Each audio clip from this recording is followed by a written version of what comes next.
Welcome back to my channel. Balik lagi bersama Maidatul Farhi. Kali ini gue bakal ngasih materi mengenai analisis dari sebuah arah, gaya, dan macam-macam pokoknya. Nah di sini gue pengen jelasin ke kalian gimana sih cara nentuin di fisika itu cara ngediainnya gimana sih sebenarnya. Ya kan, kalian pasti bingungnya di situ. Kalian udah tahu nih rumusnya, udah tahu pasti konsepnya, tapi ketika diterapin ke soal itu bakalan ngeblank banget, terus kayak ya udah nggak bisa ngerjain ujung-ujungnya. Nah misalkan kita punya vektor, oke. Yang pertama gue bakal bahas tentang vektor. Nah di sini vektor itu pasti punya nilai dan arah. Itu salah satu contohnya itu adalah gaya. Nah di sini misalkan gue punya gaya. Misal gue punya gaya yang arahnya ke timur laut.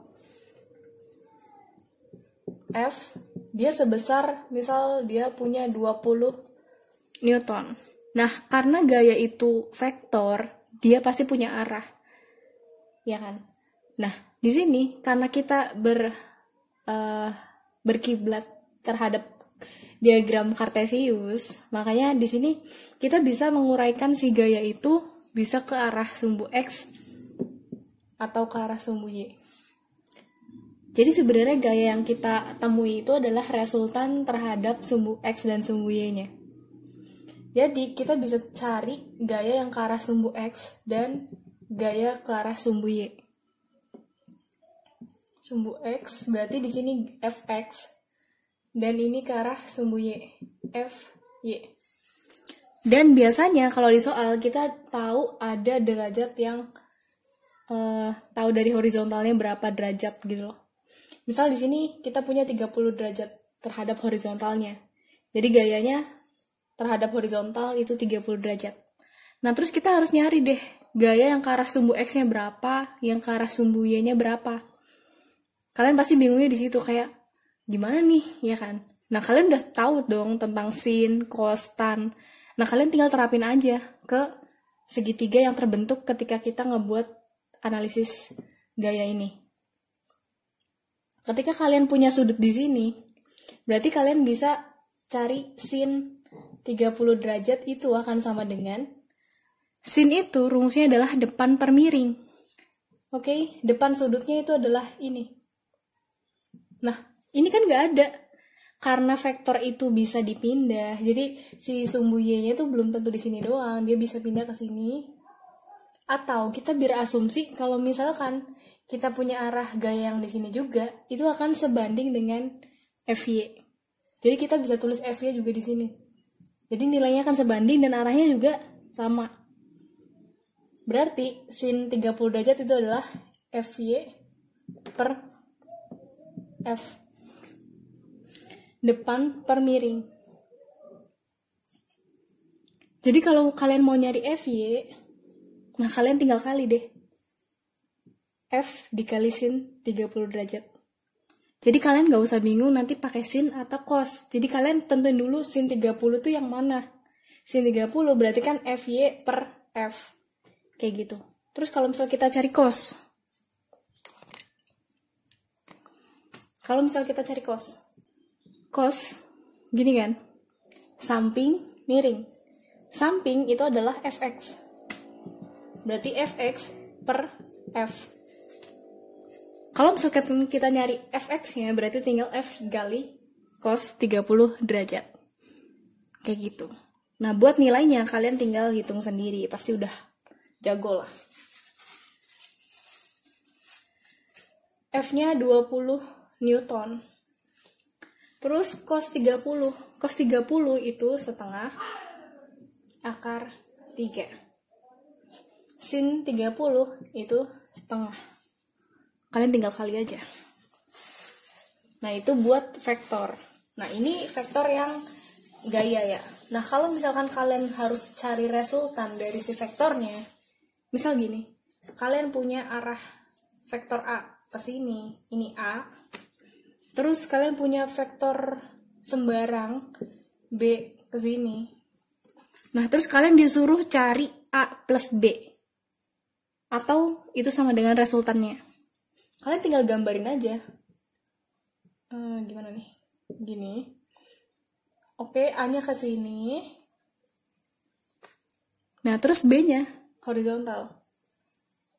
Gini kan. Nah, terus resultannya di mana dong? Kan titik awalnya di sini. Titik akhirnya di mana? Di sini. Nah, resultan itu kalian tinggal tarik garis dari titik awal ke titik akhir. Ini resultannya, atau sama dengan A plus B. Jadi pokoknya dari awalnya di mana, akhirnya di mana. Kayak gitu.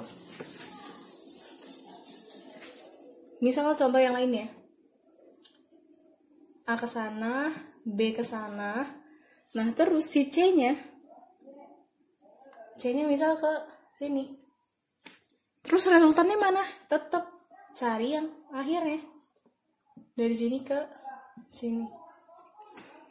Nah, buat vektor, itu kalau misal tandanya kebalik, itu jadinya negatif. Misal, ini A, B, C, ini resultan. Nah, kalau misalkan tandanya terbalik, tanda panahnya terbalik, misal B ke sini kan arahnya, terus kita pindah nih. Kita ubah tanda panahnya ke sini. Itu jadinya min B. Ini kalau dibalik juga ke sini, ini jadi min C. Sesimpel itu.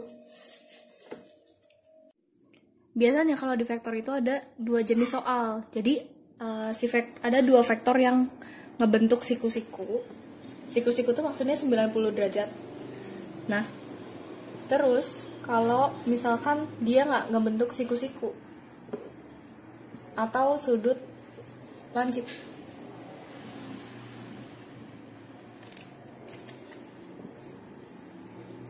Nah, gimana sih cara nyari resultannya? Nah, karena kita udah tahu kan, kalau misalkan kita bisa ke arah sumbu X dan sumbu Y-nya, berarti kalau misalkan kita punya yang ke arah sumbu X ke sini, sumbu Y ke sini, arah resultannya adalah ke sini.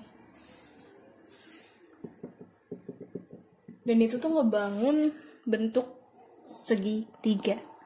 Kalau misal bentukannya kayak gini, berarti arah resultannya itu tinggal resultan akan sama dengan akar dari misal ini A, ini B, berarti skalar A kuadrat ditambah skalar B kuadrat. Jadi panjang si A-nya dikuadratin ditambah panjang B-nya dikuadratin. Pokoknya ini rumus Pythagoras. Sedangkan kalau misalkan dia ngebentuk sudut yang kurang dari 90 derajat, kita pakai rumusan kosinus. Hampir sama kayak Pythagoras, tapi di belakangnya nanti ada rumus kosinusnya. Resultan akan sama dengan akar A kuadrat plus B kuadrat ditambah 2AB cos theta. Misal di sini sudutnya. Jadi gitu. Ada dua rumus yang harus kalian hafalin, dan ini penting banget karena di sini tuh yang sering ditanyain gitu loh. Nah, kalau misalkan kalian harus nyari selisih antara A sama B, A dikurangin sama B, itu nanti tinggal ininya di minus. Kayak gitu. Ini konsepnya kalau misalkan ditambah ya, A plus B, A plus B. A plus B itu maksudnya resultan.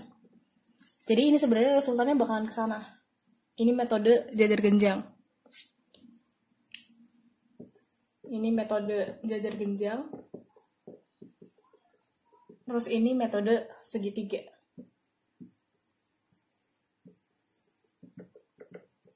Pasti kalian udah familiar banget. Oke, buat kesempatan kali ini gue bakal nyampein vektor aja. Next di video berikutnya gue bakal bahas-bahas tentang soal-soal yang lainnya, gimana cara ngerjainnya. Dan penerapan konsepnya. Oke, thank you. Jangan lupa subscribe. See you!